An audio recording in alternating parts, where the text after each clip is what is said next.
I am here with the general surgery final year MBBS guideline. सबसे पहले मैं आपको बताऊंगी कि जो ये चैप्टर हैं first priority, second priority, third priority. अब इनमें से जो फर्स्ट और सेकंड प्रायोरिटी चैप्टर्स हैं ये सारे तो आप किसी सूरत भी छोड़ ही नहीं सकते। Third priority chapter just read देना है, और अगर फॉर एग्जांपल इनमें से कुछ चैप्टर ऐसे हैं जिन्हें आप रीड ना भी दें तो कोई मसला नहीं है। सबसे पहले जो मैंने फर्स्ट प्रायोरिटी चैप्टर लिखे हैं ना, इन्हें जिन्हें मैं सिंगल सर्कल कर रही हूँ ना, इन सारे चैप्टर्स में से मस्ट एक क्वेश्चन आना ही आना है। मतलब इन 6 चैप्टर में से 6 SCQ हमारे पास पक्के हैं। ये हमारे पास वो चैप्टर हैं जिनमें से एक SCQ आना है।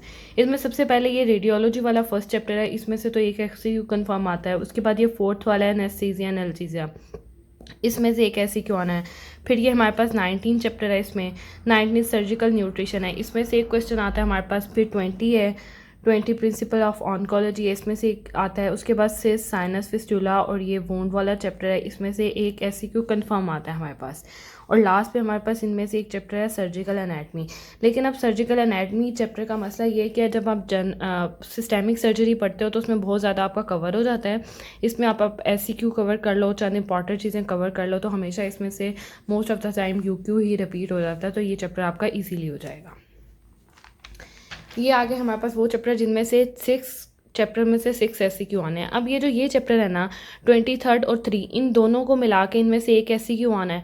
मतलब इन दोनों में से किसी में से भी एक SCQ आ जाता होता है। उसके बाद ये तीनों चैप्टर, इनमें से एक SCQ आना है। और उसके बाद ये अगले 3 चैप्टर हैं, इनमें से भी हमारे पास एक SCQ आएगा। और फिर ये 4 चैप्टर हैं, इन 4 चैप्टर्स को मिला के इनमें से एक SCQ आएगा।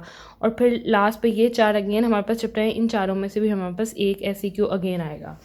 अब ये हम देख लेते हैं, इसमें से जो 23 एंटीसेप्टिक टेक्निक्स है और ये 23 चैप्टर सर्जिकल इन्फेक्शन, इन दोनों में से एक क्वेश्चन आता है हमारे पास। उसके बाद हमारे पास है 13, 14 और 21।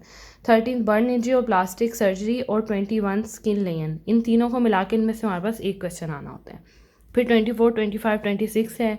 24 आर्टीरियल डिसऑर्डर, वेनस डिसऑर्डर और लिम्फेटिक डिसऑर्डर, इन तीनों में से एक क्वेश्चन हमारे पास मस्ट आता है। तीनों को मिला के एक क्वेश्चन आता है। उसके बाद 15, 16, 17, 18 है। फिर 15 है हमारे पास acid base disorder, fluid therapy है, हेमरेजिक एंड शॉक है, ब्लड ट्रांसफ्यूजन है। इन चारों में से हमारे पास एक क्वेश्चन आता है हर दफ़ा। और लास्ट में 9, 10 और 11, 12 है। अब ये 9th में हमारे पास ATLS है, 10th पे थोरेसिक ट्रॉमा है, वारफेयर इंजरीज है और न्यूरोसर्जिकल ट्रॉमा है। इसमें मोस्ट ऑफ द टाइम जो क्वेश्चन होता है ना वो आता है हमारे पास ATLS में से, लेकिन ये भी हमने कवर करने होते हैं। इसमें से थोरेसिक ट्रॉमा जो है ये हमारे सिस्टेमिक के साथ कवर हो जाता है। वारफेयर इंजरीज में शायद ट्राइज दिया हुआ है, ट्राइज एक और चैप्टर में भी है, बस वही कवर करना होता है। और न्यूरोसर्जिकल ट्रॉमा जो है ये भी हमारा सिस्टेमिक में कवर हो जाता है। मतलब एक ये वाला चैप्टर और एक ये वाला चैप्टर है, ये दोनों सेम टू सेम है जनरल और सिस्टेमिक में, बस जहाँ मर्जी से इन्हें एक दफ़ा कवर कर लें। तो ये हमारे पास हो जाते हैं इसके सारे SCQ। अब हम देखते हैं अगले वाला क्या है। आगे जो थर्ड प्रायोरिटी चैप्टर्स मैंने लिखे हैं, अब इसमें से 27 में मिनिमल एसेसिव सर्जरी है। इसमें दिया हुआ है कि इंसियन कौन से प्रोसीजर में कौन सी टाइप की होती है। वो आप जनरल और सिस्टेमिक सर्जरी में 1 बाय 1 तो सारी पढ़ लेते हो, लेकिन वहाँ पे एक मिला के दिया हुआ है कि इसमें कौन सी इंसियन है।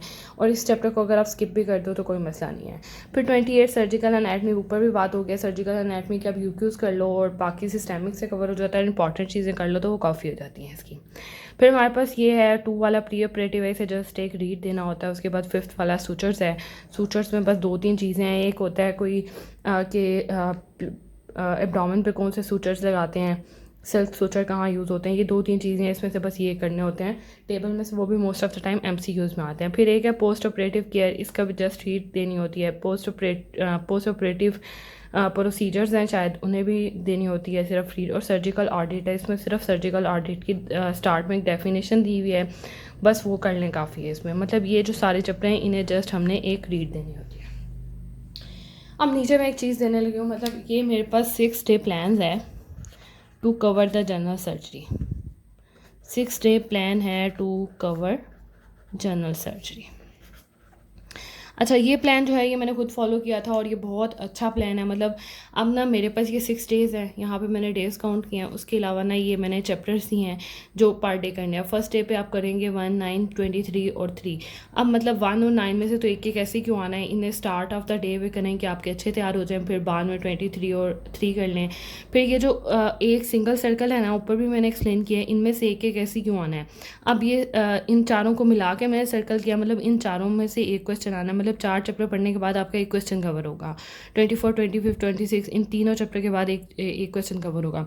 ये एक अच्छा प्लान है। इसमें मैं स्टार्ट ऑफ डे पे मुश्किल वाले चैप्टर रखे हैं और उसके बाद आगे मैंने ईजी वाले चैप्टर रखे हैं। तो इस तरह से आपका ये कवर हो जाएगा। उसके बाद आप 6 दिनों में अपने इन चैप्टर के साथ भी इन्हें कवर कर सकते हैं। मतलब at the end of the day यहाँ पे सिर्फ 30 मिनट्स लगते हैं एक ये वाला चैप्टर रीड करने के लिए, जो मैंने थर्ड प्रायोरिटी में दिए हैं। इन्हें आप जस्ट फॉर सेटिस्फेक्शन इन्हें रीड कर लें, इनमें से मोस्ट ऑफ टाइम आता तो कुछ भी नहीं है। और उसके अलावा जनरल सर्जरी को पढ़ने का मेथड ये है कि जब आप पढ़ने बैठो तो आप जनरल सर्जरी को थ्रू थ्रू पढ़ो। ये ना करो कि एक चैप्टर एक दिन पे, एक चैप्टर एक दिन पे, बाकी किसी जो है सिस्टमिक के साथ कवर करो। और ये बहुत इजी है, इसे जस्ट एक दफ़ा आपने अच्छा रीड किया हो तो इसमें कोई मुश्किल नहीं आती, बहुत ईजीली कवर हो जाता है। और अगर आपको अभी भी कोई क्वेरी हो इसके अकॉर्डिंग तो आप मेरे से कमेंट्स में पूछ सकते हैं। I will answer that. Thank you.